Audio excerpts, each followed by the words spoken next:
Bonsoir à tous et bienvenue. C'est un plaisir de vous retrouver sur RTI2. Et pour commencer ce bref tour de l'actualité, les élèves des écoles confessionnelles islamiques de Côte d'Ivoire ont débuté ce mercredi 15 mai les examens de fin d'année des classes de CM2, 3e et terminale. Et pour l'occasion, les responsables de la plateforme des structures islamiques d'éducation et les représentants de la DECO, la direction des examens et concours, ainsi que de la DRENA Abidjan 4 ont visité plusieurs centres de composition. Ces responsables sont allés apporter leur soutien aux élèves. L'initiative est fortement soutenue par le président du Conseil supérieur des imams des mosquées et des affaires islamiques. Vous les entendrez tous dans le reportage que nous propose ce soir Assitan Diarra et Pargasso Rokone de Madongui.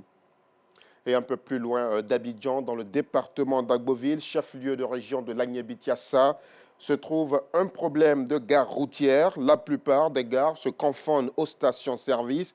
Les transporteurs de minicars prennent les clients à bord de leurs véhicules dans les dites stations. Nos reporters, Noussangare et Kader Batil, reviennent de l'Agnébitiassa. Leur constat est à voir à 19h30. Et à l'opposé de l'Agnébitiassa, dans la région du Sud Comoé, la commune de Grand Bassam, précisément la mosquée Fatima Zahra, a abrité la cérémonie de remise de diplôme de fin de formation aux 115 candidats au Hajj 2024 de cette région. Durant la cérémonie de remise, les formateurs et les guides religieux du Sud Comoé, avec à leur tête l'imam Moussa Dramé, ont prodigué de sages conseils aux futurs pèlerins. Occasion aussi de prier pour la Côte d'Ivoire, mais aussi pour que le voyage en Terre Sainte soit un succès. Par ailleurs, les premiers départs sont prévus dans une dizaine de jours seulement.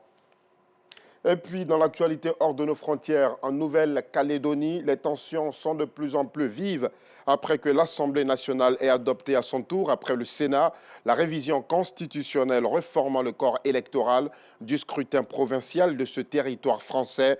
Au moins 3 personnes sont mortes dans des violences aujourd'hui. Un gendarme mobile, grièvement blessé par balle, est mort lui aussi cet après-midi.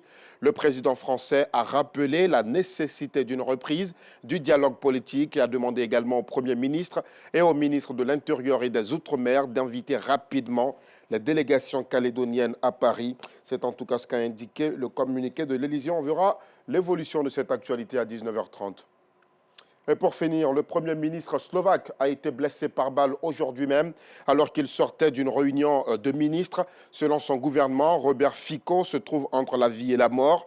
Une tentative d'assassinat selon le communiqué du gouvernement. Le présumé tireur, lui, a été arrêté par la police. Son acte a suscité de vives émotions partout en Europe. Plusieurs dirigeants ont condamné ce qu'ils qualifient d'acte ignoble. C'est la fin de ce jour, de ce flash. Merci de l'avoir suivi. L'information revient à 19h30 sur RTI2 et nous serons là si Dieu le veut.